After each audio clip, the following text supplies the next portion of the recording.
أعوذ بالله من الشيطان الرجيم. بسم الله الرحمن الرحيم.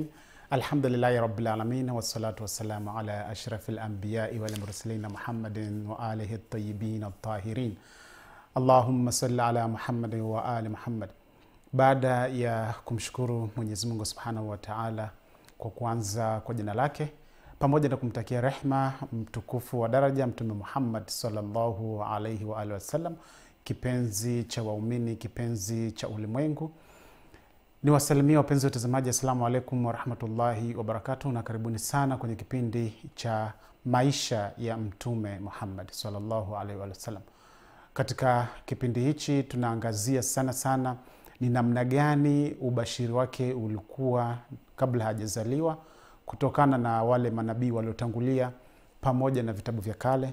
Na nguo hiyo tayari tushaimaliza. Kwa wale ambao hawakuweza kuwa pamoja nasi katika vipindi vya mubashara, wanaweza kurejea vipindi hivi kwenye kurasa zetu za YouTube na Facebook, na watapata mihadhara yote ya kipindi hichi ambayo imetangulia. Leo tena tumekuja kwa mada hiyo hiyo katika kumzungumzia Bwana Mtume na maisha yake, mpaka tumefika kwenye kipindi ambacho Sheikh Saidi ametuandalia mada mahususi inayohusiana na namna gani uyatima wa Bwana Mtume Muhammad sallallahu alaihi wasallam ulikuwa ni miongoni mwa mitihani yake. Katika mada hii atatuchanganulia kwa upana kabisa, na tutapata mafunzo tofauti kutokana na mada hizi. Kama mjuavyo, mada za Kiislamu kwa kawaida zote zimejaa viambatishi ambavyo vina mafunzo ndani yake. Karibuni sana wapenzi watazamaji, mtufuatilie kwa kuwasiliana nasi kwa namba ya WhatsApp ni alama ya kujumlisha 255 766669404. Karibuni sana. Na Sheikh Said, nikukaribisha moja kwa moja kwa wapenzi watazamaji, na kisha tuende kwenye mada. Assalamu alaykum wa rahmatullahi wa barakatuh. Wa alaykum salam wa rahmatullahi wa barakatuh. Kwa niaba ya wapenzi hadhirina. Naam Sheikh Said, mada ile utangulia ulituangazia namna gani Mtume aliweza kusahihisha mambo katika bara Arabu, na ni kwa sababu gani ilikuwa ni lazima afanye hivyo. Sawa. Na vile vile ukatupa dalili tofauti. Na leo kabla hujaingia kwenye mada asili, vile kama ilivyoada, nikupe fursa ya mukaddima. Naam. Bismillahirrahmanirrahim. Alhamdulillahi rabbil alamin, wassalatu wassalamu ala ashrafil anbiya'i wal mursalin, sayyidina wa habibina abil qasim Muhammad sallallahu alayhi wa alihi wasallam. Allahumma ati nafsi taqwaha, anta waliyuha wa maulaha, zakkiha anta khairu man zakkaha. Allahumma rabbana atmim lana nurana wa illam tarhamna wa taghfir lana lanakunanna minal khasirin. Ilahi amin. Naam, shukrani sana kwa dua Sheikh, umetuanzia kwa dua leo. Asante sana na Mwenyezi Mungu akulipe kila la kheri. Naam Sheikh Said, leo tuna mada gani kama kwenye swala zima la uyatima wa Bwana Mtume kuwa ni miongoni mwa mitihani? Naam. Je, unatuvusha vipi katika bahari hii leo? Asante. Karibu sana. Baada ya kumshukuru Mwenyezi Mungu Subhanahu wa Ta'ala, katika mada iliyopita kwanza tuliona Mtume Muhammad sallallahu alaihi wa alihi wasallam kwamba amezaliwa hali ya kuwa baba yake alikuwa ameshakufa. Kwa hiyo ina maana amezaliwa, ameona dunia hali ya kuwa hakumkuta baba. Sawa. Lakini aliendelea kuishi, tukasema kwamba aliishi kwa muda fulani, mama yake akamchukua akampeleka kwenda kunyonyeshwa, kunyonya na kuleleka vijijini kule. Sawa. Ili kwa ajili ya kutengeneza lugha. Wenzetu wana sehemu za vijijini kule ndio kuna zile lugha fasaha. Sawa. Kwa hiyo ili ile lugha ikae vizuri, kwa sababu ukiangalia katika jamii zetu mtoto anazaliwa mjini, maneno anakuwa kauli lugha za kimjini, lugha za mtaani ni nyingi sana. Lugha fasihi unakuta hana.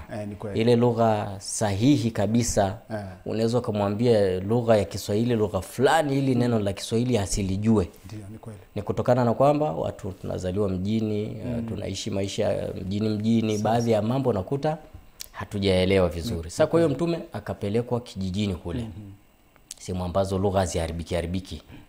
Akaenda kule, baada ya kufika kule akalelewa hapo ni mtoto mdogo.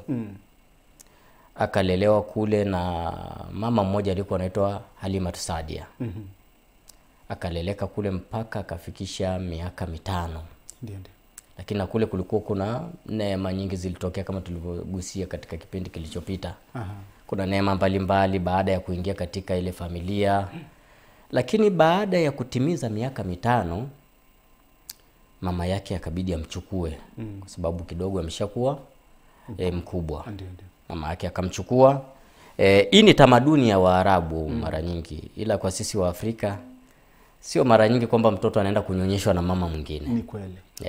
Sio mara nyingi, sidhani kama yani mpaka kuna kesi maalum kwamba imetokea kwamba labda mama alikuwa na tatizo fulani au hayupo na yeye ameshafariki labda na vitu kama hivyo. Lakini moja kwa moja kwenda kunyonyeshwa kwa kwetu ni kitu ambacho kigeni. Ni kigeni. Sasa kwa Waarabu hichi kitu ni kitu cha kawaida. Walikuwa wanaenda hata kunyonyeshwa huko na mama mwingine. Sasa baada ya kutimiza miaka 5, mama yake alikuja kumchukua. Wakarudi kuendelea na maisha kama kawaida. Sawa. Waliendelea na maisha katika ile miaka 5, lakini siku moja mama Amina ambaye ndio mama yake na Mtume sallallahu alaihi wa alihi wasallam alimchukua mtoto wake huyu, wakaelekea kufanya ziara katika makaburi ya ndugu zao akiwemo baba yake na Mtume Muhammad sallallahu alaihi wa alihi wasallam. Sawa. Wakatoka wakaenda mpaka makaburini kufanya ziara kule. Sawa. Wakafanya ziara, mama akamueleza mwanae ambaye ni Mtume Muhammad kwamba hili ni kaburi la fulani fulani fulani, na hili kwa baba yako alipolala. Wakafanya dua na baada ya hapo wakaanza kurudi. Sawa. Lakini hapo tunapata darasa kwamba ziara ya makaburini. Ziara ya makaburini tunaona kwamba mama yake Mtume alishaenda kufanya ziara. Kwenda makaburini. Na kule nyuma pia tumejifunza kwamba mama huyu ametoka kwenye kizazi kitukufu. Kwa hivyo hatuwezi kuamini kwamba hii ni shirki. Hapana, hatuwezi kuamini kwamba ameingia katika makosa. Amefanya vile ambavyo Mungu hataki. Wenyewe katika kizazi kitukufu kile. Sawa. Sasa hapa tunapata darasa kwamba kumbe kufanya ziara ni kitu ambacho kinasihi. Sawa. Lakini ukiangalia jamii ya baadhi ya madhahibu ambayo yapo aswa katika nchi zetu za Tanzania, Afrika kwa ujumla, kuna baadhi ya madhahibu ambazo zinapinga nini? Masuala ya ziara, kuzuru makaburi. Ndio. Wanasema ni shirki, wanasema haifai, kwamba ni haramu kadha wa kadha. Na wamepeleka hizi shekhe mpaka vijijini. Asante. Kiasi kwamba ukienda kule ukionekana unaenda kuzuru makaburi, wanakuona wewe si ni msomi wa dini. Mbona tena unaenda kishamba? Unafanya jambo kama ili ambalo sio sahihi. Kabisa wanathubutu kusema hivyo. Mbona tena unaenda kijahilia? Asante, kijahilia. Asante. Sasa unaona ni kwamba ni jambo ambalo lilikuwepo kabla ya Mtume ajawa Mtume. Ndio. Watu walikuwa wanatembelea makaburi. Lakini kwa hawa ambao wanapinga mambo haya ni miongoni mwa jamaa ambao wanajinasibisha na Ahli Sunna wal Jamaa. Lakini ukienda kwa Ahli Sunna katika madhahibu ya Imam Shafi'i, Hanbali, Hanafi, wanakubaliana kuhusiana kwa ziara makaburi. Lakini Sheikh Said, wajua ni nini? Hawa wanaopinga wanaleta dalili ambayo sijui kama sisi tuna ithibati yake. Wanasema kwamba ni shirki kwa sababu Mtume hakufanya wala hakuruhusu. Asante, tutaleta ushahidi. Tutaleta ushahidi katika vitabu ambavyo sio vya Shia, vitabu vya Ahli Sunna. Wale wanaopinga wanajiita wenyewe ni Sunna, Ahli Sunna. Ndio. Unaona? Ni Ahli Sunna, sijui ni Salafu Saleh, sijui ni kadha wa kadha. Mwisho wa siku lakini wanajionyesha kwamba wenyewe ni watu wa kisunna. Na kama ni Ahlu Sunna, hizi hadithi zinatoka katika vitabu vya Ahli Sunna, sio vitabu vya Mashia tu bana. Ndio. Maana kwa vitabu vya Mashia ungesema la, vitabu vya Ahli Sunna kuna miongoni mwa hadithi ziko nyingi tu, lakini tutanukuu hadithi kadhaa. Sawa. Ambazo kuna hadithi ambayo inatoka katika Sahihi Muslim. Sahihi Muslim juzu ya 3 ukurasa wa 63. Hii hadithi imepokelewa na Bibi Aisha mwenyewe. Naona kwamba anasema ruya an Aisha annaha qalat, kwamba imepokelewa kwa bibi Aisha kwamba yeye alisema. Kwa wenye kutaka kusoma watafuatilia ukurasa huu. Maana sije akasema labda shekhe ametunga, kwa sababu Mashia wanajua kuongea Kiarabu. Kwa hiyo ndio wametengeneza Kiarabu. Katika vitu ambavyo wanatutukuza navyo ni Mashia wanaongea sana lugha ya Kiarabu, wako vizuri. Sasa sio kazani tumetengeneza. Sasa inasema kwamba impokelewa na bibi Aisha kurasa wa 63 katika Sahihi Muslim juzu ya 3. Anasema kwamba imepokewa na bibi Aisha kwamba qalat, amesema bibi Aisha, kullama kana lailatuha min rasulillahi sallallahu alaihi wa alihi. Yani kila ilivyokuwa ni kuna siku ambayo ilikuwa ni usiku wa bibi Aisha. Unajua wanawake wale walikuwa na wako wengi, walikuwa kila mtu ana zamu yake. Ndio. Ana siku. Sasa ile siku yake ile bibi Aisha, usiku wake ule, anasema alitoka mtume, yakhruju min akhiril layli, alikuwa ametoka mtume katika akhirul layli, mwisho wa usiku kule, na maana panataka kupambazuka karibu na alfajiri. Ametoka ila al-Baqi', ameenda Baqi', kwenye yale makaburi ya Baqi'. Ndio. Fayaqul, alipofika pale akaanza kusema mtume Muhammad, akasemaje, assalamu alaikum dara qaumin mu'minin, kwamba anawasalimia wale watu kaumu wale watu wa makaburini. Ndio. Baada ya kusema akasema, atakum ma tu'aduna ghadan muajjilun wa inna insha Allahu bikum lahiqun. Akawasalimia pale wale watu wa makaburi na kuambia kwamba bwana, na sisi nyinyi mmeshaenda katika kile ambacho Mwenyezi Mungu aliwaahidi. Mmeshapata, mmeshaona yale ambayo Mwenyezi Mungu alikuwa anawaahidi kwamba mtakutana na kitu fulani, mtapata hivi na wale watu waovu watapata hivi. Mmeshakutana nayo. Na sisi karibuni tutakuja kukutana na nyinyi. Tutakuja huko, na maana na sisi tutakufa. Ndio. Kwa hapo inaonyesha ni ziara ya mtume ameenda kuzuru makaburi. Sawa. Mtume amezuru makaburi, tena ilikuwa ni usiku huo. Sasa hivi wewe toka usiku kazuru makaburi kama kuambiwa mwanga. Kabisa. Utaambiwa mwanga, kuna kitu unakitafuta. Kuna vitu unaenda kutambika huko. Kuna kitu unachoenda kufanya. Kwa hiyo ni hadithi, mwisho wa usiku karibia panataka kupambazuka, ndio mtume ameenda kufanya nini? Ziara. Tena akaanza kuwazungumzisha, akaanza kuwatolea salamu. Na ndio sisi tunaambiwa ni sunna ukifika makaburini unawatolea salamu. Kwa sababu wanakusikia na unawaombea dua. Kwa hiyo mtume ameshalitekeleza hili. Na tunaambiwa ndio chakula chao, dua. Asante. Kwa sababu wao ambao wanakataa kuombea dua, kwa kweli ni jambo la mtihani sana. Wale wanatuhitajia sisi tuwaombee wao, lakini ndio sisi hatuwahitaji wao. Si ndio? Kwa sababu wenyewe tena inqatwa amalu, kama ilivyokuja katika hadithi, atakapokufa mwanadamu yanakatika nini? Amali zake zinakatika. Ndio. Isipokuwa mambo matatu. Unaona? Sasa mambo yake yote yameshakatika. Tunavomuombea dua, yeye ndo anaendelea kusamehewa kama alikuwa na baadhi ya makosa. Sawa. Sasa tunapokuwa sisi tunamzika mtu, tunamsokomeza tu huko, tunamweka ndani, tunamwacha, tunaondoka, tujui sijui kaburi hatufai, sijui kutengeneza kaburi, sijui tutafai kuja kumtembelea, kufanya kadha wakadha. Wala kumsomea hitima wala kufanya nini. Sio jambo sahihi la kibinadamu. Sio jambo sahihi kabisa. Kwa sababu hata kama labda alikuwa ni mwenzako, mfano mlikuwa mnaishi naye muamala mzuri, mnaishi vizuri, leo amekufa unamtenga. Sheikh, kwanza katika tamaduni ya kibinadamu ukiangalia, ukiachilia mbali Uislamu, maana huyu mtume ambaye tunaambiwa kwamba alikuja kurekebisha, sio kubatilisha. Alikuja kurekebisha ustaarabu wa kibinadamu.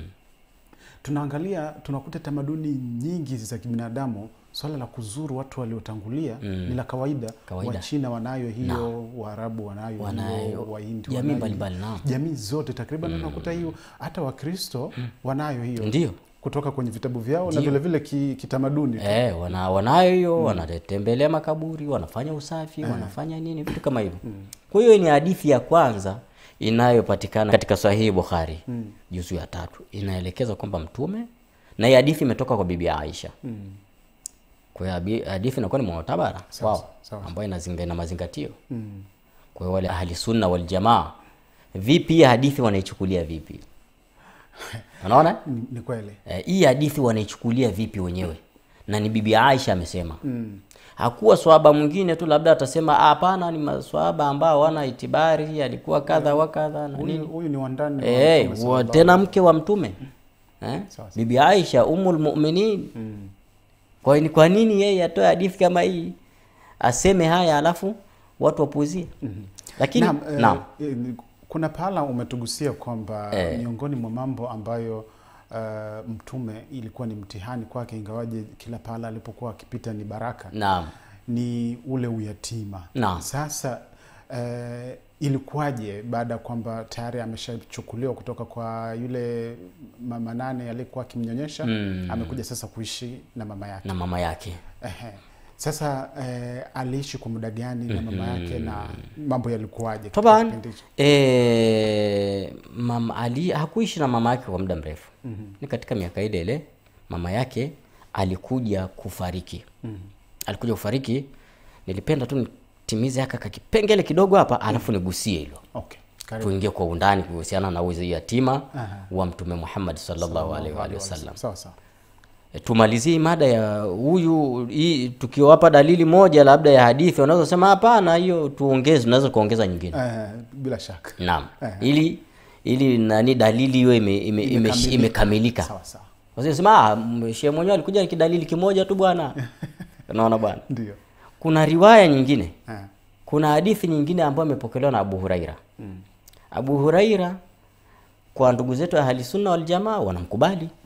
Hadithi zake zina itibar, zinakubalika. Labda ingekuja wa madhahib mengine ungesema hapana huyu kuwa hivyo bwana ana hadithi nyingi kupita hata maswahaba wengine na aliishi na mtume miaka miwili tu. Kwa nini yeye anakuwa na hadithi nyingi kupita maswahaba wengine? Hiyo ni baadhi nyingine hiyo. Sasa kuhusiana na huyu bwana kuna hadithi ambayo amepokea anasema kwamba wa an Abi Huraira qala Rasulullah sallallahu alayhi wa alihi wasallam, kwamba kutoka kwa Abu Huraira, mpokelewa kutoka kwa Abu Huraira kwamba amesema, Abu Huraira amesema kwamba amesema mjumbe wa Mwenyezi Mungu rehema na amani ziwe juu lake kwamba zurul kubura, tembeleeni makaburi. Zuruni makaburi. Mtume huyo Abu Huraira ndo anatunukulia hadithi hiyo. Fa innaha tudhakirukumul akhirah. Kwamba kutembelea makaburi kuna wakumbusha nini? Akhira. Kwamba na wewe ipo siku utakufa. Kwamba u katika uso wa ardhi huu unaoishi wewe ipo siku utaondoka. Ni kweli. Unapokuwa wewe unakaa unafanya shughuli zako, business zako, mambo mengi unaghafilika katika masuala ya kwamba wewe una siku utakufa. Lakini unapokuwa unatembelea makaburini, unapokuwa unatembelea makaburini inakuletea kumbukumbu kwamba huyu aliyofariki aliyozikwa hapa ni mtu kama mimi. Sio kana kwamba ana makosa mimi na mazuri ndo maana nikabaki. Hapana, imefika siku yake akafanyaje? Akaondoka, lakini ipo siku na mimi nitaondoka kama huyu. Kwa hiyo lazima nijipange kufanya mazuri. Sawa sawa. Hiyo ni hadithi ya pili ambayo imetoka katika kitabu cha Sunan Ibn Majah. Sunan Ibn Majah juzuu ya kwanza, juzuu ya kwanza. Na chenyewe ni katika vitabu maarufu sana. Naona? Kwa ni vitabu maarufu ambavyo mlango wa babu majaa fi ziyarati ahli alquburi. Mlango katika mlango wao ambao unaitwa babu majaa fi ziyarati ahli alquburi. Unaona? Lakini mwisho kabisa kuondoa mzuzu wa fitina kwa wale wenye kupinga. Wale wenye kupinga kuhusiana na ziara ya makaburi ni kuna aya. Unasema hapana bwana, hadithi sisi hadithi bwana, kuna Israiliyati waliingia wakaribu sijui wakabadilisha hadithi kuna nini. Lakini je, na aya ya Mwenyezi Mungu sasa kuhusiana na makaburi vile vile kuna Israiliyati waliobadilisha Qur'an? Hamna. Hapana. Qur'ani sisi Waislamu wote tunakubaliana kwamba hakuna haijatiwa mkono kama Biblia. Haijatiwa mkono. Tunaamini na maandiko katika Qur'ani yapo kwamba lau wakijikusanya majini na watu au watu na majini walete mfano wa aya, mfano au wa hii Qur'ani au aya 10 katika aya nyingine, hawawezi kufanya. Mwenyezi Mungu alishaahidi hiyo. Kwa hiyo hakuna Muislamu mwenye kusema kwamba Qur'ani na matatizo au na mapungufu. Hakuna Muislamu mwenye kusema Qur'ani na mapungufu, huyo anakufuru. Sawa sawa. Sheikh Said, nikupe dakika chache, tutarejea tuimalizie. Asante. Naam. Naam wapenzi watazamaji, tunaingia mapumziko mafupi na kisha tutarejea kumalizia mada yetu. Sallallahu ala Muhammad sallallahu alayhi wa ali sallallahu ala Muhammad sallallahu alayhi wa ali sallallahu ala Muhammad sallallahu alayhi wa ali sallallahu ala Muhammad sallallahu alayhi wa ali sallallahu alayhi wa alihi ya Rasulullah ya man fadluhu amma al-anam ya shafi'a al-khalqi anta al-murtaja yawm az-ziham anta lil-arwahi tibbun wa shifaa'un lis-siqam khassaka Allahu ladayhi bidunuwi wa maqam khassaka Allahu ladayhi bidunuwi wa maqam haythu sallaita bijam'il anbiya fihim imam واخترقت النور حتى صرت في أعلى مقام يا رسول الله يا من فضله عم الأنام يا رسول الله يا من فضله عم الأنام حيث صليت بجمع الأنبياء فيهم إمام واخترقت النور حتى صرت في أعلى مقام أنت ختم الرسل حقا فيك وجدي قد نما يا ابن عبد الله الآن. Wapenzi watazamaji, kama naendelea kuangalia Shekhe anavyotuelezea kuhusiana na maisha ya Bwana Mtume sallallahu alaihi wasallam, na umu tunapata mafundisho ya namna gani tuwe tunazuru makaburi, na kwamba hakuna mushkili wowote katika kuzuru makaburi, wala hakuna bid'a katika kuzuru makaburi, na wala haipaswi tuwasahau waliotangulia. Inabidi tuwasomee hitima, tuwasomee Qur'ani na vitu kama hivyo. Hiyo ndio zawadi pekee ambayo sisi tunaweza tukawapatia wao katika zama hizi ambazo sisi tuko hai, na ndivyo anavyoendelea kutuelezea. Naam Sheikh Said, kwenye hicho kipengele ambacho unaelezea ni namna gani Qur'ani inataka kuthibitisha kuhusiana na uhalali wa kuzuru makaburi. Lakini kabla hujaenda kwenye nukta, labda nikurejeshe nyuma kidogo kule ambako Mtume alipelekwa kunyonya. Naam. Kuna habari kwamba mtu akinyonya ziwa moja na mwenziwe anakuwa ndugu yake. Sawa sawa. Labda utushereheshe hapa. Ni hiyo ni kweli kwamba labda na sieleo labda wa Afrika ndo wamelikwepaga hilo. Waliogopa kwamba tutakuwa ndugu. Huenda ndo walikwepa hilo. Sasa kwamba katika dini ndio iko hivyo katika Uislamu. Kwamba unapokuwa umenyonya na mtu ziwa moja sehemu moja, mfano mimi nilipelekwa kwa mama fulani kwenda kunyonyeshwa. Yule mama amepata maziwa baada ya kuzaa mtoto. Si ndio? Sasa na mimi nikawekwa pale nikawa nanyonya na yule, tukawa ina maana tukawa wawili. Yule aliyozaliwa pale kama ni mtoto wa kike, yule anakuwa ni dada yangu tena. Sio halali mimi kumuoa yule. Sawa sawa. Kwa sababu tumenyonya naye, lakini kuna muda wa kunyonya, sio amekuja tu kunyonya siku moja. Au bahati mbaya tu ilitokea watu wako safarini, bwana mtoto ana kiu huyo, akamnyonyesha mara moja kaondoka. Kuna muda maalum watu wa kisheria kifiki wameelezea, lakini ni kwamba kukishanyonya na mwenzako yule anakuwa ni nani, ndugu yako wa kunyonya naye. Yaani ndugu wa kunyonya naye. Sawa sawa. Kwa hiyo hautoruhusiwa kumuoa yule. Ni haramu. Kama ni wa kiume ni ndugu yako, kama ni wa kike ni dada yako yule. Naam, hapana ruhusa kumuoa tena. Sawa sawa. Naam. Sasa niliwaahidi kwamba tutaleta aya. Ndio. Ya kuhusiana na masuala ya makaburi na vitu kama hivi vilikuwepo au havikuwepo.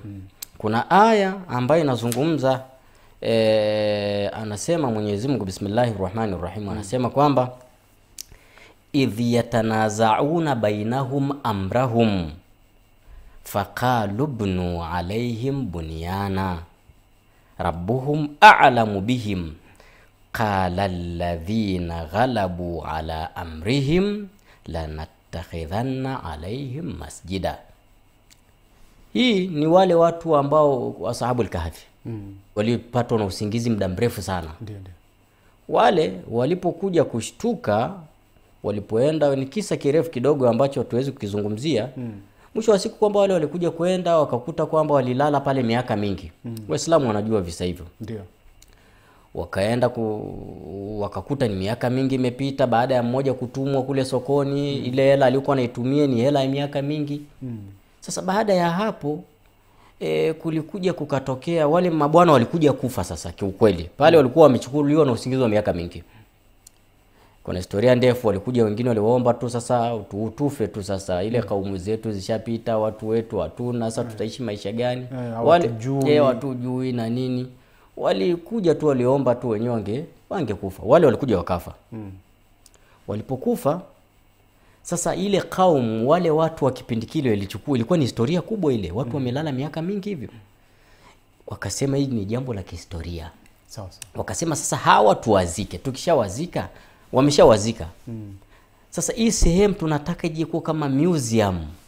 Sehemu za kihistoria, sehemu za nini? Makumbusho. Ndio. Sasa wakawa wanajadiliana idh yatanaza wanajibishana, huyu bwana hapa tufanye kitu fulani, bwana hapana tutengeneze hivi, bwana hivi. Wengine wakisema tujenge mnara, wengine tujenge minara, wengine hapana tufanye msikiti, wengine kadha. Wakashinda, kuna kikundi kikashinda. Wale ambao walihitajia kujenga msikiti pale ndio rai yao ikapitishwa. Sawa sawa. Wakasema bwana hapa tujenge nini? Msikiti. Tufanye msikiti. La natakhidhanna alaihim masjid. Tutafanya juu yao msikiti. So kwamba ndani tu tutafanya juu ya yale makaburi ni nini? Msikiti. Kwa hiyo ina maana wenyewe hapo chini huku juu ni msikiti. Watu wanafanya ibada zao. Sasa kama inafikia sehemu ya makaburi panafanywa ni msikiti. Watu wanaswalia ndani. Leo tunasemaje kwamba ziara tu ya kutembelea kwenye yale makaburi ni haramu? Alafu leo tunasemaje kuna itikadi ambazo za kipotovu sana zinasema kwamba wanachukulia kwamba hata kaburi likiwa mbele yako, labda hapo ni kibla na unaelekea huko, alafu kaburi liko huko mbele. Naonekana kama unaliswalia kaburi. Unaswaliaje kaburi ndugu yangu? Wewe unamswalia Mungu, imani hapa mimi namswalia Mungu, utaswaliaje kaburi? Ndio ni kweli. Haingia akilini. Mimi ndaswalia kaburi? Hapana. Kama naswalia kaburi inakuwaje katika wakiwa wanapinga hivyo? Maana yake imekuja kusema kwamba wakaharamisha hata watu wakienda kuzika kule hamna ruhusa kuswali makaburini.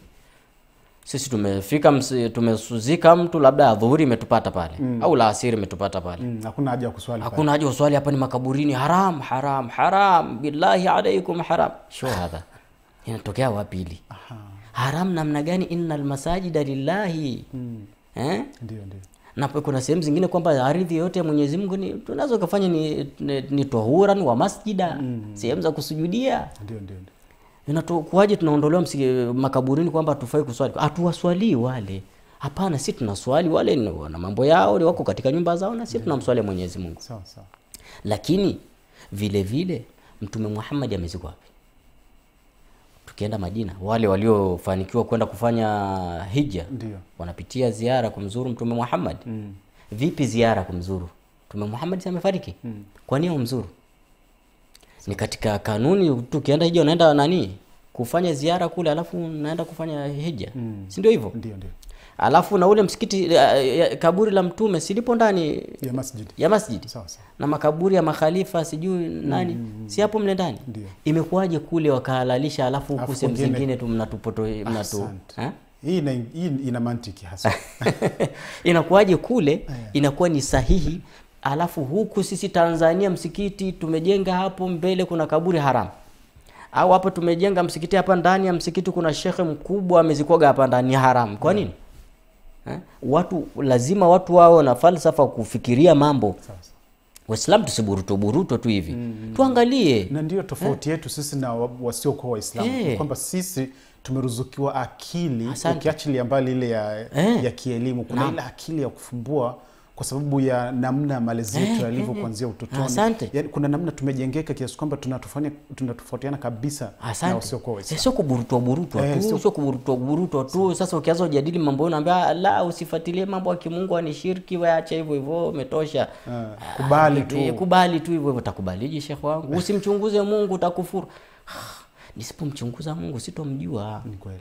Lazima nijue unapoambiwa siru fil ardhi fandhuru kaifa kana akibatul mukadhibina. Tembeeni muone utukufu wa Mungu, angalieni huku angalieni kule, mtaona huyu ni Mungu kweli alioniumba mimi. Kwa hiyo kana kwamba tuache mambo tu hivi tupite tu ukifanya ni haramu hii halali tuache kudadisi. Nafikiri ndio hawa wanataka kututoa nje ya dini kwa sababu tukidadisi ndio tunakuwa imara katika dini. Sasa hawa wanaposisitiza tutoke tusiwe wadadisi manake ni kutuondoa. Wanatuondoa katika majahili kama wengine ambao walipelekwa tu hivi waamini tu. Kwa hiyo si kitu sahihi. Kwa hiyo huu ni ushahidi wa kutosha kwamba kutembelea makaburi inafaa. Kuna riwaya yao ambao wanasema kabisa kwamba Mtume alishakataza kutembelea makaburi. Kuna maako zile ingekuwa ni mada yake tungeelezea, lakini ile riwaya ndio maana Mtume alikuja akasema kwamba nilikuwa na wakataza kuzuru makaburi, lakini sasa hivi alafa zuru. Sasa hivi tembeleeni. Pia alikataza lakini pia alifanyaje? Akaruhusu. Kwenye hiyo riwaya yao. Kuna riwaya zipo zinasema hivyo, lakini pia ala kuli hali mwisho wa siku ni kwamba kuzuru makaburi kumeruhusiwa. Unaona? Kwa hiyo ndio ilikuwa mada kuhusiana na upande wa makaburi. Sasa ama kuhusiana na uyatima wa Mtume Muhammad sallallahu alaihi wa ali na kwamba ni mitihani ambayo inatokea kwa wanadamu, kwamba Mwenyezi Mungu Subhanahu wa Ta'ala, Bismillahirrahmanirrahim, tabarakalladhi biyadihi almulku wa huwa ala kulli shay'in qadir.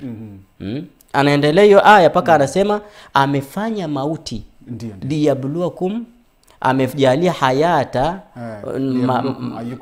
ayyukum ahsanu amala, kwamba ule uhai na mauti liyabluwakum ayyukum ahsanu amala, kwamba ile ni uhai kumbe tunaoishi na umauti kwamba ni mtihani tu sawa ili atupime ayyukum ahsanu amala. Ni nani ambaye ana amali nzuri kwa hayo mauti. Kwa nini hayo mauti inakuwa ni mtihani sasa? Ndio hapa Mtume Muhammad sallallahu alaihi wa alihi wasallam tunakuta kwamba baada ya kutoka ziara kufanya ziara na mama yake, walienda wakawa wanarudi nyumbani. Walipofika sehemu moja ambayo walikuwa inaitwa Abwa, walipofika hiyo sehemu mama yake akafariki pale. Mama yake Mtume naye akafariki. Sawa. Kwa hiyo amefariki mama yake Mtume, na maana Mtume anabakia katika umri wa miaka 5-6 anakuwa ameshaondokewa na baba na mama. Uyatima kamili mutlaq. Uyatima mutlaq. Moja kwa moja, bado mdogo, bado hajafikia hata ile miaka 15 sijui nani kupevuka sijui nini, bado mtoto mdogo, miaka 5 miaka 6. Sasa hapo huu ni mtihani ambao unakuwa unawapata mitume. Ndio. Ambao mitihani hii ya mitume ni kwamba kuna baadhi ya watu ambao huwa wanasema hivi, nimepata kushuhudia tu anasema kwamba bwana mimi natamani bwana ningekuwa mtume, ningeenda peponi moja kwa moja. Sawa. Natamani ningekuwa mtume bwana, ninaponyanyua mikono juu tu Mwenyezi Mungu anakubali. Maana mitume dua zao mustajab. Mustajab. Kwa hiyo natamani moja kwa moja. ya mtume unayaweza? Ya mtume, mitihani ya mitume ni mikubwa. Wewe leo ukifiwa tu na baba ambaye alikuwa ndio anasaidia pale nyumbani, ndio alikuwa anawasomesha, alikuwa sijui anasaidia wazazi kijijini, mtu shekhe, nenda katika mazishi ya watu utashangaa. Mtu anagaragara, anajipigiza kule, bwana huyu ndo alikuwa kila kitu. Ni kweli. Anarumba mpaka watu wanamkataza, wanatamani kumziba mdomo, usiseme maneno mengine hayafai. Watu wanakufuru. Bwana huyu ndo kila kitu, Mungu kwa nini akamchukua huyu, kwa nini asingemchukua mwingine? Kazi ya Mungu haina makosa. Waswahili wanasemaga hivyo. Ni kweli. Kazi ya Mungu haina makosa. Mungu anachokifanya yeye hanaga kosa. Mungu hakosolewi. Hana kosa. Sasa unapojigaragaza, unajipiga, unafanya hivi, walikuwa wanampenda. Sasa baada ya kumpenda yule, wakafikia kupetuka mipaka. Unaona? Sasa wewe unapopituka mipaka tu, kwa umefiwa labda na baba au na kaka alikuwa ni msaada, au unapetuka mipaka hivi, leo unatamani ungekuwa na daraja la mtume. Inakuwa ni sio sahihi. Sio sahihi kabisa. Hiyo mitihani waliopewa mitume, kama ingekukuta wewe, ukiachilia mbali ya kufiwa na mzazi, yani hiyo mitihani shekhe, ikikupata wewe, utatupa hata kofia na kanzu, sema tena ni sio Muislamu. Hata kwanza uweze kumaliza magharibi. Shatupa na kanzu kule, utaki tena mimi sio Muislamu, mimi kuanzia na Josefu. Unaona? Inakuwa ni mtihani mkubwa shekhe. Kwa hiyo mitihani mitume sisi hatuiwezi, lakini huyu mwanadamu anaotamani kuwa mtume, kuna baadhi ya mambo angeyafanya. Angekuwa ni katika watu watukufu katika daraja la mitume. Sisi mitume wamepata mitihani mikubwa. Ukiangalia Nabiiullah Nuhu alayhi salam. Ndio. Katika historia tuliyotaja katika halaka huko nyuma, ni kwamba Nabiiullah Nuhu alayhi salam katika mitume ambao walikuwa wamepata mitihani mikubwa, walikuwa wanatandikwa na wale watu ambao wanaenda kuwafikisha tablighi. Yaani mimi naenda kutoa tablighi hapa, alafu huko na hasa watu kufanya mema, waache mabaya, hao wananitandika. Ilikuwa ni Nuhu alayhi salam. Wakisoma katika historia au katika halaka tulizozungumzia Nabiiullah Nuhu alayhi salam, tulizungumzia Nuhu alikuwa anafanya tablighi na wale watu mpaka wakafikia wanampiga mpaka anazimia, yosha alayhi. Mpaka wakizimia wanamweka kwenye kiroba, wanaenda kumtupa Mazbala Jalalani shekhe. Baada ya hapo Nuhu anakaa pale, amezimia, mara amezinduka, anarudi, akirudi anaenda kwenye tablighi kama kawaida. Piga kazi, wanampiga, anazimia, tupa Jalalani. Baada Nuhu aliendelea na kazi yake hiyo mpaka wale watu wakachoka. Unajua unaweza ukampiga mtu mpaka ukachoka na wewe mikono ikawa imelegea. Wakachoka. Ndio maana Mwenyezi Mungu katika aya anasemaje? Wajadiluhum billati hiya ahsan. Kuna aya kama hiyo, lakini kuna aya nyingine inasema hivi: ya Nuhu qad jadaltana fa aktharta jidalana fa atina bima ta'iduna in kunta minas sadiqin.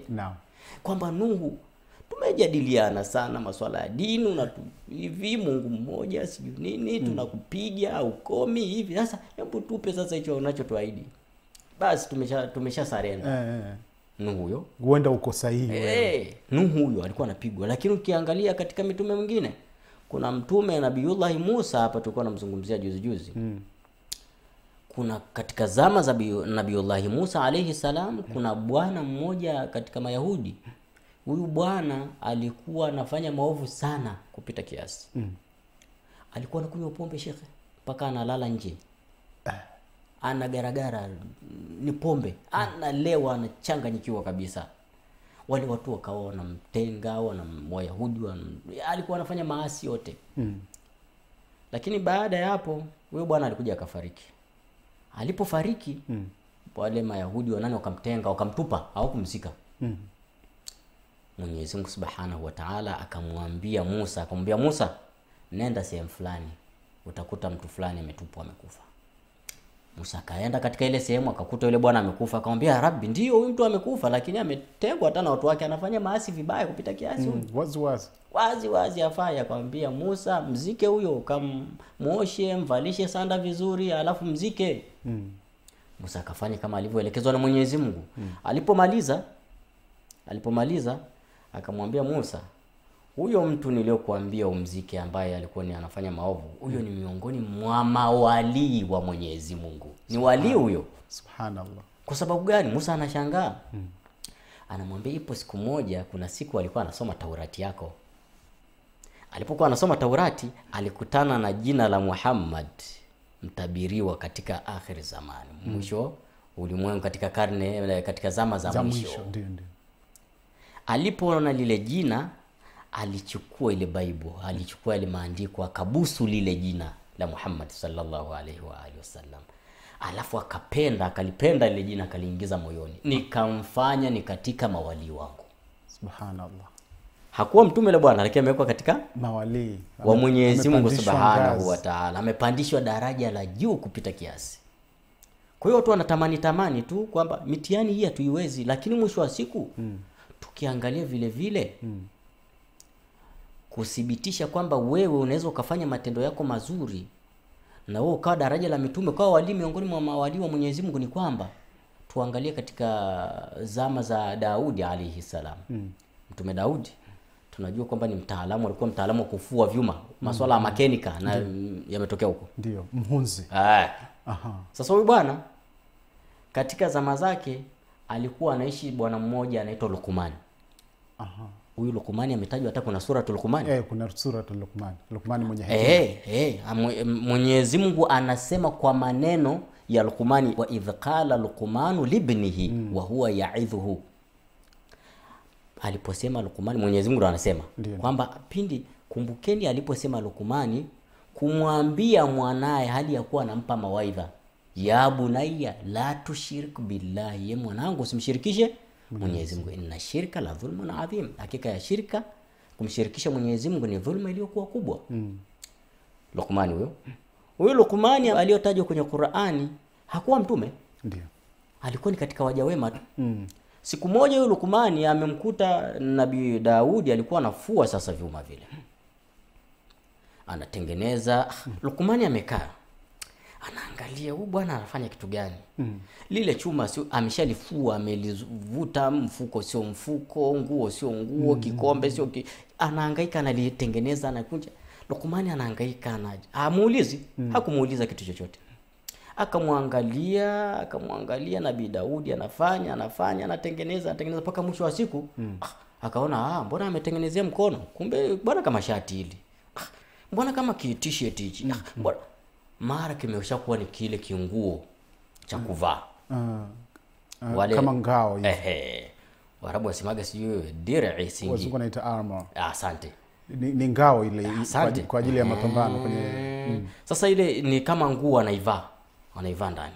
Mapolisi wanazo sana hizo nasikia. Tuna dakika mbili shekhi. Asante. Sasa kwa kumalizia ni kwamba